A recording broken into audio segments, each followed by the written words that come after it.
नमस्कार साथियों, Nanak classes Shiv sir YouTube channel पे आप सभी साथियों का स्वागत सत्कार अभिनंदन। आज हम राजस्थान के अंदर जो माध्यमिक शिक्षा बोर्ड की पुस्तक है जिसको हम आरबीएसई शॉर्टकट में कहते हैं, उसकी नई पुस्तक आ चुकी है कक्षा 6, 7, 8 और बहुत इंपॉर्टेंट पुस्तक है क्योंकि आगामी जितने भी एग्जाम होंगे इनसे संदर्भित इस पुस्तक को लेकर क्वेश्चन पूछे जाएंगे। तो हम लगातार अध्ययन कर रहे हैं कक्षा 6 का। सबसे पहले हमने स्टार्ट किया कक्षा 6 को, जिसमें अध्याय 10 पढ़ेंगे।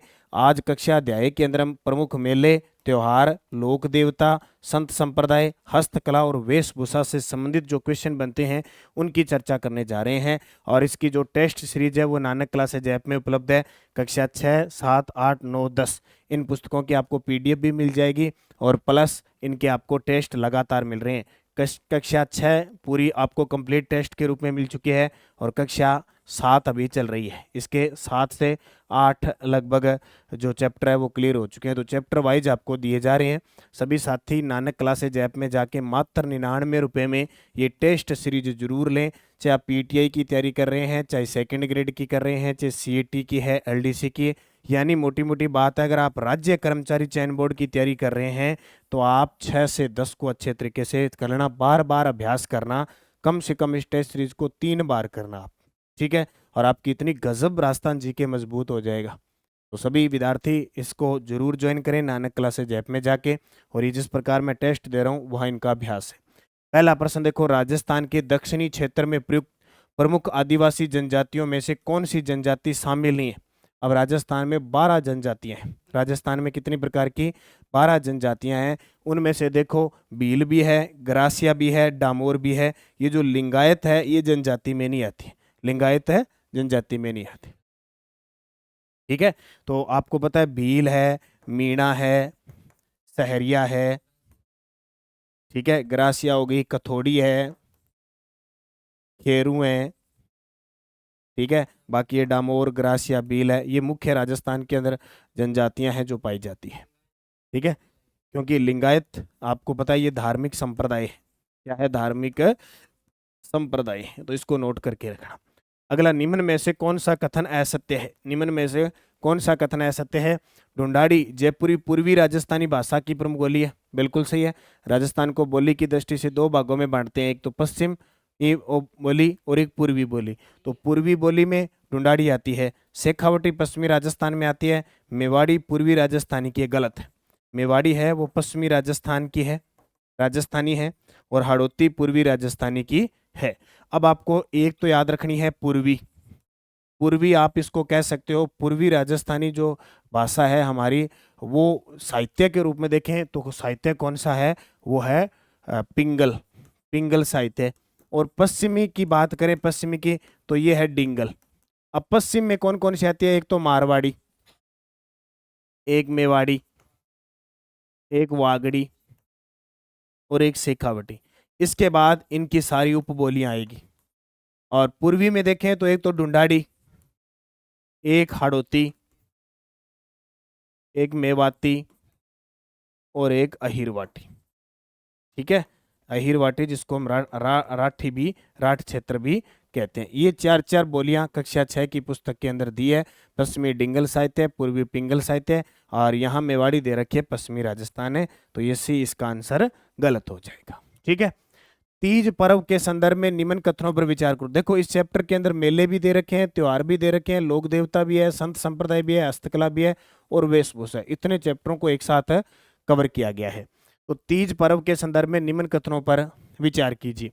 तीज पर्व श्रावण मास में मनाया जाता है। बिल्कुल, तीज पर्व ये छोटी तीज की बात कर रहा है।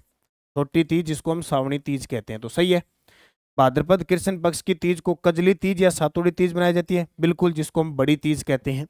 तीज पर्व पर महिलाएं भगवान विष्णु की पूजा करके सुख समृद्धि की कामना करती है, तो ये गलत है, ठीक है। तीज पर्वत पर भगवान विष्णु की नहीं होती है, पार्वती की पूजा होती है, पार्वती की पूजा होती है।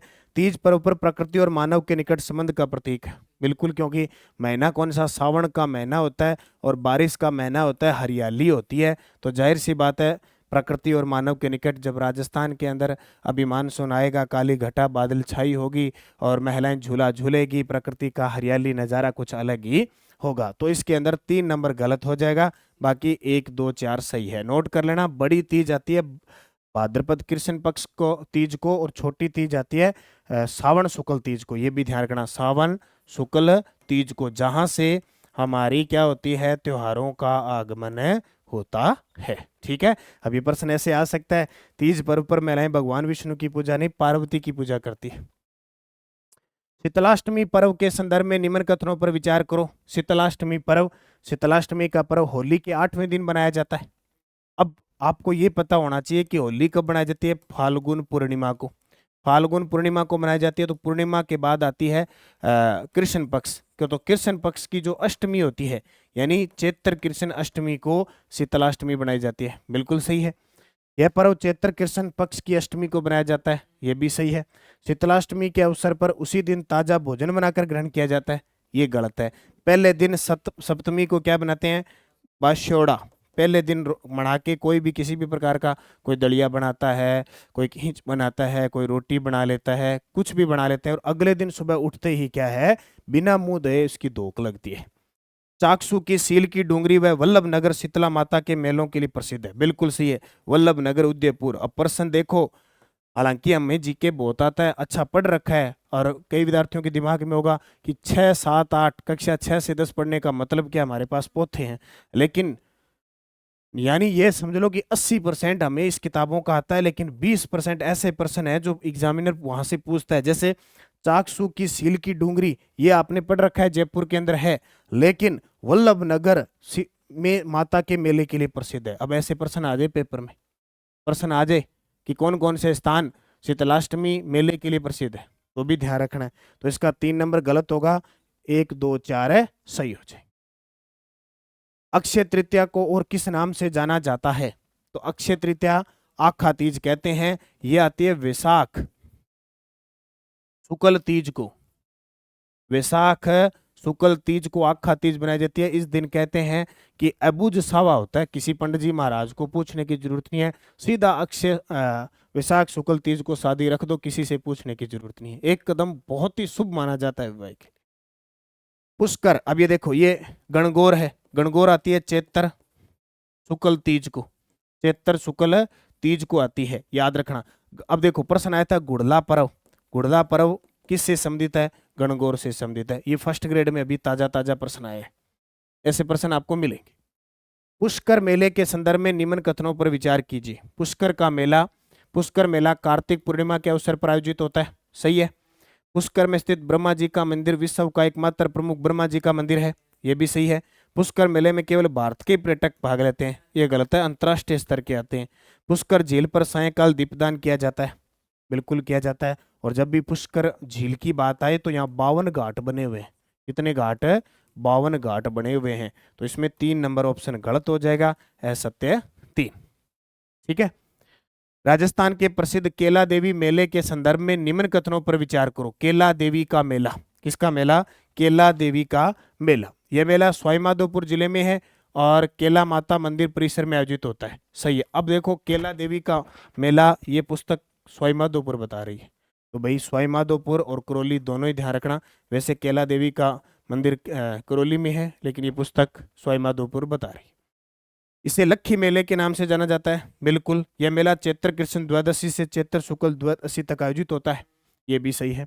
ठीक है, लक्खी मेला, और कौन सा नृत्य किया जाता है, लांगूरिया नृत्य, नृत्य भी किया जाता है और भजन गीत भी गाए जाते हैं, तो इसमें तीनों ही सही है। श्री महावीर जी का मेला राजस्थान के किस जिले में लगता है, श्री महावीर जी, तो श्री महावीर जी का मेला है वो सवाईमाधोपुर में। वैसे तो श्री, अब इस पुस्तक में भी इसने सवाईमाधोपुर दे रखा है भी, जो श्री महावीर जी का मेला है ना, वो भी इसने सवाईमाधोपुर में दे रखा है। वैसे श्री महावीर जी का मेला करौली में लगता है, और यहाँ की क्या प्रसिद्ध है, लठमार होली प्रसिद्ध है, लठमार होली प्रसिद्ध है। ठीक है, ये भी आपसे मिलो भी चैत्र महीने के जो नवरात्रा होते हैं ना, उनमें लगता है। अब देखो श्री महावीर जी, ये पुस्तक श्री माधोपुर बता रही है, अगर कल को पेपर में प्रश्न आ गया तो वो इसको ऑथेंटिक मान सकती है। अब वास्तविकता जो साथी करौली सवाईमाधोपुर में रह रहे हैं वो ये बात बता सकते हैं कि हकीकत में ये श्री महावीर जी का मेला प्लस केला देवी का मेला कहाँ लगता है? सीधी सी बात है, करौली में है। अब ये आरबीएससी जिसने भी तैयार किया है उसने दोनों को सवाई माधोपुर मान रखा है। और ताजा बता देता हूँ, श्री महावीर जी का पेनोरमा भी स्थापित होगा। कल परसों ही मैंने आपको पढ़ाया है, पेनोरमा भी करौली में बनेगा। ठीक है, तो यहाँ जो 24वें तीर्थंकर है भगवान महावीर स्वामी की, ठीक है, लाल रंग की प्रतिमा, ये भी याद रखना, लाल रंग की प्रतिमा है श्री महावीर जी करौली। कोटा के प्रसिद्ध दशहरे मेले को अत्यधिक आकर्षक और भव्य स्वरूप प्रदान करने का सिलसिला किस शासक के शासनकाल में प्रारंभ हुआ? बहुत बार प्रश्न आता है कि कोटा में, क्योंकि अपने राजस्थान में दशहरा मेला कहाँ का प्रसिद्ध है? कोटा का। अब प्रश्न ये आता है कि राजस्थान में दशहरा मेला किस शासक के शासनकाल में शुरू होता है? तो वो महाराव उमेद सिंह द्वितीय, महाराव उमेद सिंह द्वितीय। वेरी वेरी इंपॉर्टेंट लगा लेना। बहुत बार प्रश्न आता है कि राजस्थान में दशहरा मेला कहाँ का प्रसिद्ध है? कोटा का। और किसके शासन काल में ये शुरू होता है? ये महाराव उमेद सिंह आते हैं 1889 से 1940, इनके समय में, इनके शासन काल में दशहरा मेला शुरू होता है। हालांकि महाराव दुर्जन सिंह होता है ना, उनके काल में बहुत सारी चीजें जैसे राजसी सवारियां, दरी खाना, पूजा अर्चना के प्रमाण मिलते हैं 1729 से 1756 के बीच दुर्जन साल आते हैं, लेकिन सही पहचान दिलाते हैं उमेद सिंह। उदयपुर के प्रसिद्ध हरियाली अमावस्या मेला की शुरुआत 1899 में किस शासक ने की थी? अब आपने बहुत बार पढ़ा है कि सावन महीने में हरियाली अमावस्या प्रसिद्ध है। 1899 में, याद करो, मेवाड़ क्षेत्र के अंदर, उदयपुर के क्षेत्र के अंदर राजा कौन थे जब बिजोलिया किसान आंदोलन शुरू हुआ था? तो फतेह सिंह थे। तो महाराणा फतेह सिंह के समय, महाराणा फतेह सिंह के समय 1899 ईस्वी में, 1899 ईस्वी में हरियाली अमावस्या मेले की शुरुआत होती है। हरियाली अमावस्या सीधी सी बात है सावन अमावस्या को लगता है। अब फर्स्ट ग्रेड में एक प्रश्न आया कि महाराणा फतेह सिंह को चेतावनी राज चुंगटिया जब वो दिल्ली जा रहे थे तो किसने भेजे थे? केसरी सिंह बहारट ने। ये प्रश्न भी आया, ठीक है, ये याद रखना। और एक प्रश्न आया था महाराणा प्रताप के विरुद्ध अकबर ने 1580 में किसको भेजा था? तो अब्दुल रहीम खान ए खाना को, अब्दुल रहीम खान ए खाना को भेजा था। ये फर्स्ट ग्रेड में प्रश्न आया है, ठीक है। ख्वाजा मोइनुद्दीन चिश्ती के उर्स के संबंध में निम्न कथनों पर विचार करो। प्रश्न देखो कैसे, कक्षा 6 का विद्यार्थी पढ़ रहा है। ख्वाजा मोइनुद्दीन चिश्ती ईरान से भारत आए थे, बिल्कुल सही है। अजमेर में आयोजित उर्स इस्लामिक कैलेंडर के अनुसार रजब माह की 1 से 6 तारीख को बनाया जाता है, ये भी सही है। यह मेला केवल मुस्लिम समुदाय की आस्था से जुड़ा हुआ आयोजन माना जाता है, ये गलत है। सांप्रदायिक सद्भाव का ये मेला है, सभी जाति के लोग जाते हैं, ठीक है। ख्वाजा साहब की दरगाह अजमेर में स्थित है, बिल्कुल सही है। तो 3 नंबर असत्य हो जाएगा। और याद रखना, ये ख्वाजा मोइनुद्दीन चिश्ती ईरान से, उस समय इसको फारस कहते थे, फारस से आया था। किसके साथ आए थे? मोहम्मद गोरी के साथ। मोहम्मद गोरी के साथ ये 1192 में ईस्वी में आते हैं और अपनी इनकी जो मुख्य भूमि बनाते हैं वो अजमेर को बना लेते हैं और चिश्ती संप्रदाय की स्थापना ये करते हैं, ठीक है। भीलवाड़ा का गोरी परिवार, भीलवाड़ा का गोरी परिवार, भीलवाड़ा का गोरी परिवार क्या करता है? उर्स की शुरुआत करता है झंडा फहरा के। उर्स की शुरुआत कौन करता है? भीलवाड़ा का गोरी परिवार। बेणेश्वर मेले के संबंध में निम्न कथनों पर विचार करो। बेणेश्वर मेला, तो बेणेश्वर मेला आदिवासी समाज का सबसे बड़ा मेला है, सही है। इसका आयोजन माही, चाखम, सोम नदियों के संगम पर है, सही है।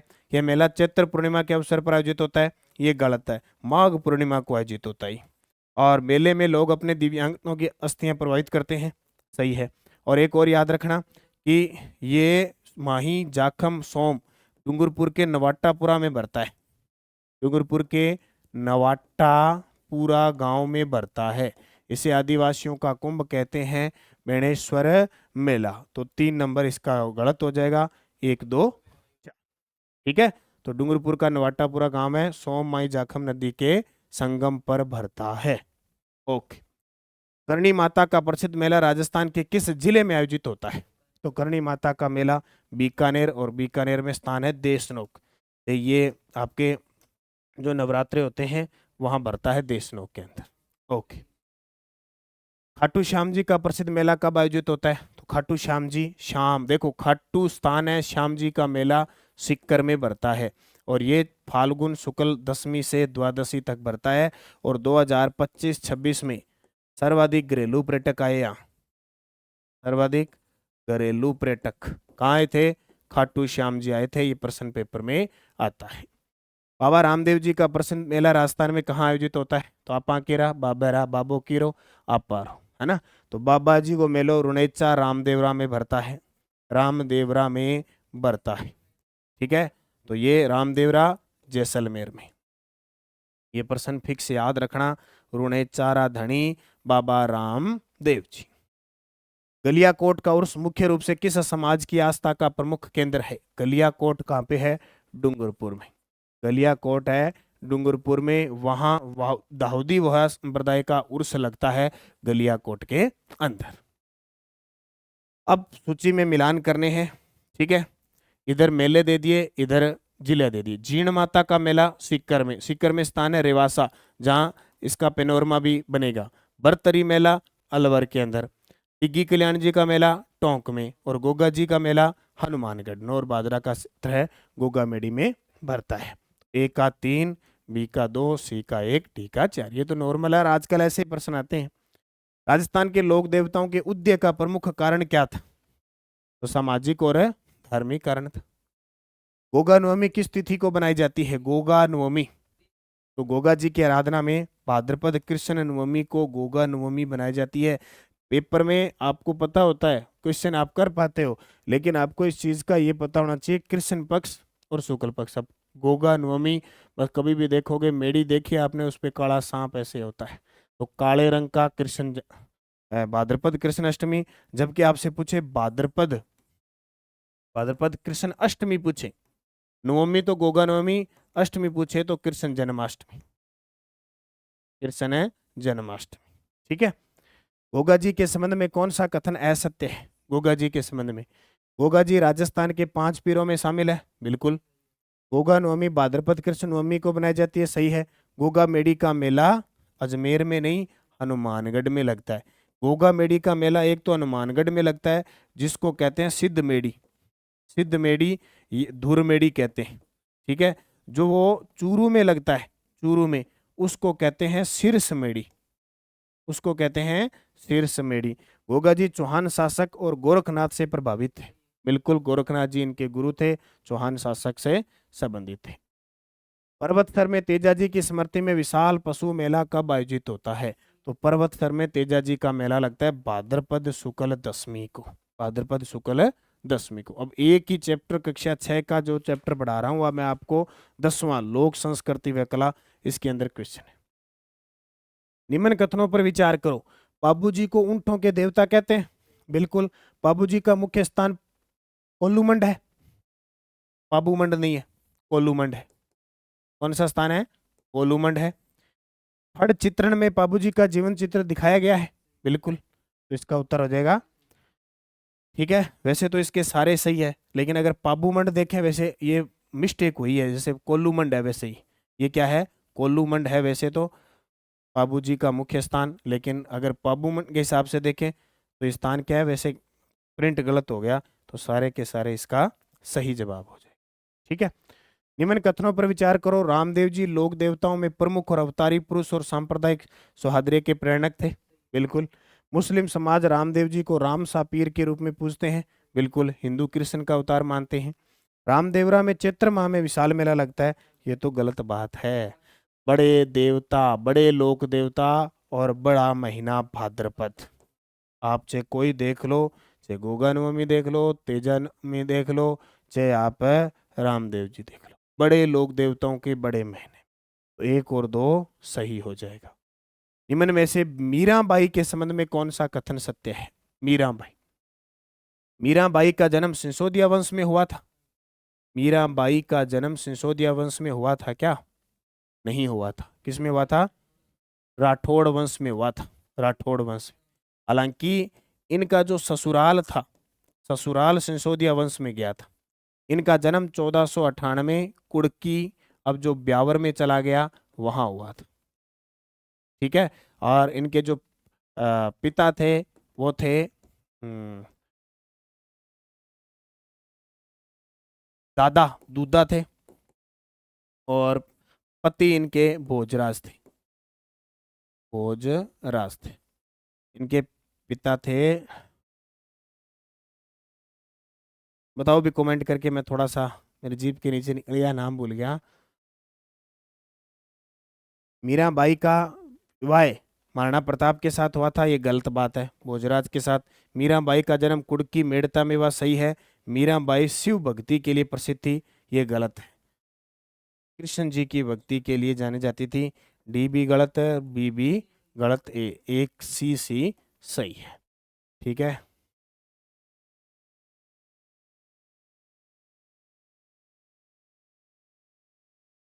बताओ भी, जल्दी से बताओ कमेंट करके। रतन सिंह, ठीक है, पिता का नाम रतन। अगला, दादू दयाल जी के संबंध में कौन सा कथन असत्य है? दादू दयाल जी के संबंध में कौन सा कथन असत्य है? दादू दयाल जी निर्गुण भक्ति का प्रचार करते थे, सही है। दादू दयाल जी ने कर्म कांड और रूढ़िवादिता का विरोध किया, सही है।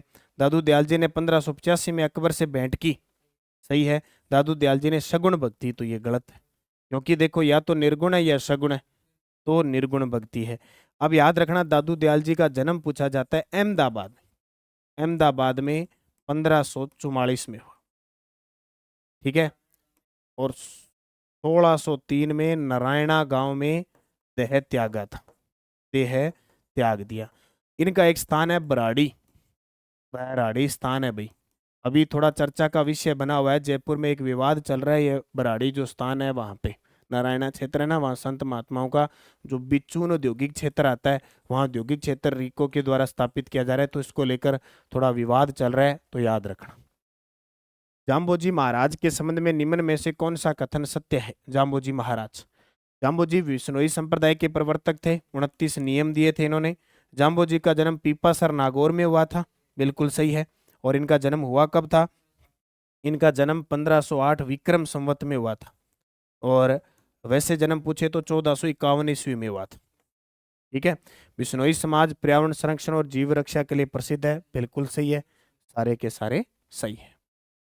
संत जसनाथ जी का जन्म कहाँ हुआ था? तो संत जसनाथ जी का जन्म कतरियासर बीकानेर में हुआ था, कतरियासर बीकानेर में हुआ था।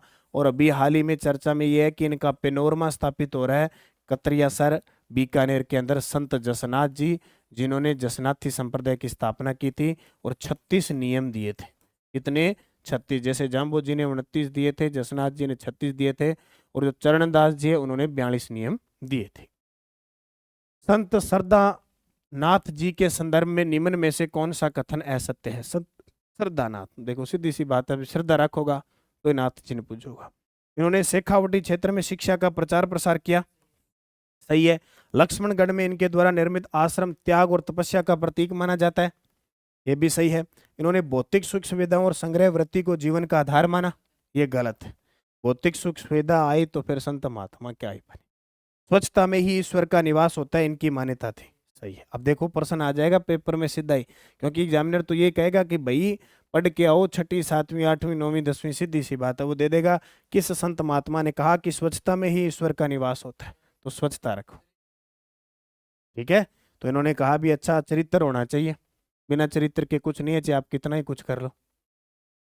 राजस्थान की काष्ठ कला के संदर्भ में निम्न में से कौन सा युगम सुमेलित नहीं है? अब ये हस्तकला पढ़ने जा रहे हैं अभी, क्योंकि काफी लंबा चौड़ा टॉपिक इसके अंदर दे दिया, काफी चीजें इसके अंदर दे दी। राजस्थान की काष्ठ कला के संदर्भ में निम्न पर विचार करो। बस्सी, चित्तौड़गढ़ कावड़ और रंगाई छपाई के लिए ठप्पे प्रसिद्ध है, बिल्कुल सही है। उदयपुर खिलौने और कठपुतली निर्माण के लिए प्रसिद्ध है, यह भी सही है। जेठाना डूंगरपुर लकड़ी की मूर्तियों के लिए प्रसिद्ध है, यह भी सही है। शेखावटी और बीकानेर संगमरमर की मूर्तियों के लिए जानी जाता है, ये गलत है। शेखावटी और बीकानेर संगमरमर नहीं बल्कि फर्नीचर के लिए जाना जाता है, तो ये गलत हो जाएगा। अब देखो प्रश्न आ जाएगा, लकड़ी की मूर्तियां जेठाना डूंगरपुर, खिलौने कठपुतली उदयपुर, बस्सी चित्तौड़गढ़ कावड़ कला के लिए जाना जाता है। राजस्थान की मूर्तिकला मुख्यतः किस कारण प्रसिद्ध है? राजस्थान की जो मूर्तिकला वो किस कारण से प्रसिद्ध है? संगमरमर और विविध पत्थरों की उपलब्धता। राजस्थान में पत्थरों पर जो बारीक नक्काशी का कार्य मुख्यतः किस कला से संबंधित है? पत्थर पर बारीक काट काट के, तो वो सबसे ज्यादा मूर्तिकला। नाथद्वारा के समीप स्थित वह गांव जो मिट्टी की मूर्तियों और टेराकोटा के लिए प्रसिद्ध है। तो नाथद्वारा में एक गांव है, मुलेला गांव। ठीक है, मुलेला गांव जिसे कुम्हारों का गांव भी कहते हैं, कुम्हारों का गांव। वहां पक्की मिट्टी से क्या बनाते हैं, बर्तन वगैरह टेराकोटा तैयार करते हैं। और एक कलाकार याद रखना, मोहनलाल कुम्हार। मोहनलाल कुम्हार प्रजापति बहुत प्रसिद्ध है।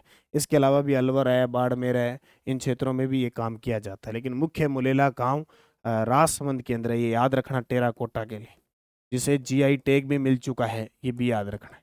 जीआई टैग भी प्राप्त हो चुका है। राजस्थान की ब्लू पोट्री कला का संबंध किससे है? राजस्थान की ब्लू पोट्री, तो चीनी मिट्टी के बर्तनों पर नीले अंकन। अब कई बार पेपर में आ जाता है नीले बर्तन, हम गलत करके आ जाते हैं, बोले नीले बर्तन तो पता नहीं है, ब्लू पोट्री तो पता है। तो ठीक है, इसको याद रखना। तो चीनी मिट्टी के बर्तनों पर नीले रंग का अंकन, और जब भी ब्लू पोट्री का नाम आता है, करपाल सिंह शेखावत याद रखना। करपाल सिंह शेखावत प्रसिद्ध कलाकार थे, और इन्हें 1974 में पद्मश्री मिला इसके लिए। और याद रखना, ब्लू पोट्री कहाँ की प्रसिद्ध है? जयपुर की। ठीक है, ब्लैक पोट्री पूछे कहाँ की प्रसिद्ध है? ब्लैक पोट्री, तो ब्लैक पोट्री पूछे कोटा की प्रसिद्ध है। आपसे पूछे कागजी पोट्री कहाँ की प्रसिद्ध है, तो आपका उत्तर होगा अलवर। और आपसे पूछे सुनहरी पोट्री कहाँ की प्रसिद्ध है, तो वो है बीकानेर की। ठीक है, ये 2-3% पेपर में पूछे जाते हैं। राजस्थान में लाख के आभूषण के लिए कौन से शहर विशेष रूप से, लाख की चूड़ियां, लाख क्या काम होता है? तो उत्तर आएगा जयपुर, जोधपुर। अब ये समझ लेना, अभी सारी चीज लाख की है, लाख गोंद की तरह होता है, लाख पेड़ से उतरा जाता है। राजस्थान के आभूषण व हस्तकलाओं के संदर्भ में कौन सा कथन असत्य है?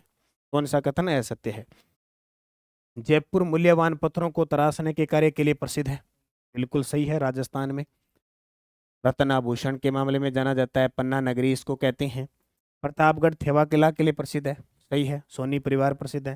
थेवा कला में संगमरमर पर सोने की नक्काशी की जाती है।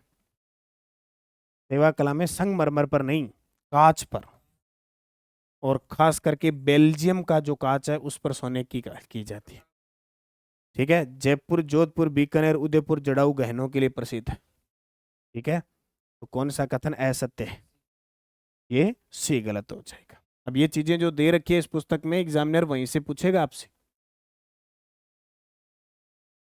राजस्थान में कपड़े की छपाई कला के प्रमुख केंद्रों के संदर्भ में निम्न में से कौन सा सही है? कपड़े की छपाई के लिए, तो देखो ये तो नहीं हो सकता, ये मोलेला ये भी नहीं हो सकता, ये भी नहीं हो सकता। तो बगरू, सांगानेर, अकोला, बाड़मेर, काला डेरा, पाली, बस्सी, ये क्षेत्र रंगाई छपाई के लिए बहुत जाने जाते हैं। और अभी पाली और जोधपुर में जो जवाई, जोजड़ी, लूणी, ये जो प्रदूषित नदी है उसको लेकर विवाद चल रहा है। भी ये रंगाई छपाई और इन उद्योगों के कारण प्रदूषित हो रही है। सुप्रीम कोर्ट ने इनके पानी की जांच करने के आदेश दिए।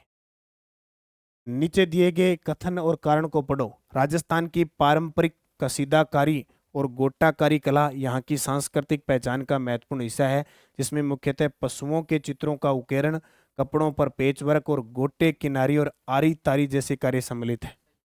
ये बात सही है। कारण यह है कि राजस्थान को रंगीला राजस्थान इसलिए कहा जाता है क्योंकि यहाँ की संस्कृति केवल पारंपरिक कला तक सीमित है, और यहाँ के पर्व, त्योहार, मेले, रीति रिवाजों का कोई विशेष सांस्कृतिक महत्व नहीं है।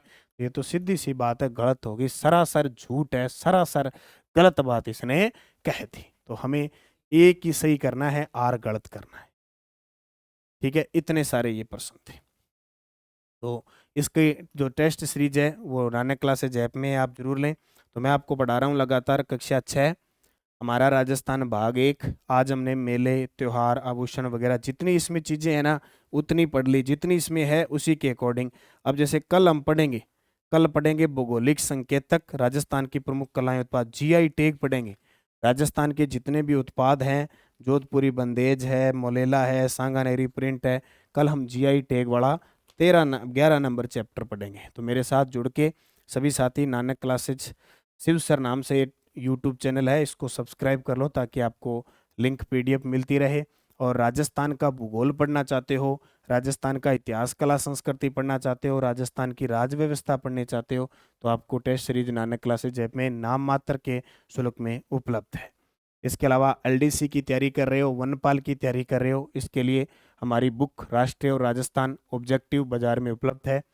सेकंड ग्रेड की करंट अफेयर्स की बुक उपलब्ध है, सेकंड ग्रेड के मॉडल पेपर उपलब्ध है, करंट अफेयर्स की मार्च और अप्रैल ये आपके लिए उपलब्ध है, योजना और नीति की प्रमुख अभी जून तक अपडेट पुस्तक उपलब्ध है, आर्थिक समीक्षा जो हर एग्जाम में इंपॉर्टेंट है बाजार में उपलब्ध है, निरंतरता से तैयारी करो और सेकंड ग्रेड वाले 5 टेस्ट संपूर्ण पाठ्यक्रम 51 रुपये में उपलब्ध है, सेकंड ग्रेड की करंट अफेयर्स उपलब्ध है, सेकंड ग्रेड की एसएसटी वगैरह की शारीरिक शिक्षक वगैरह की टेस्ट सीरीज उपलब्ध है। तो जुड़ो, रोज इस समय आपको ये क्लास मिलती है, धीरे धीरे करके हम एक रोज चैप्टर पढ़ के आरबीएससी को कंप्लीट करेंगे। वैसे अपनी नानक क्लासेज की आरबीएससी बुक भी बाजार में उपलब्ध है, चाहो तो आप वन लाइनर ये पुस्तक भी ग्रहण कर सकते हो। ओके, धन्यवाद। जय हिंद, जय भारत, जय राजस्थान।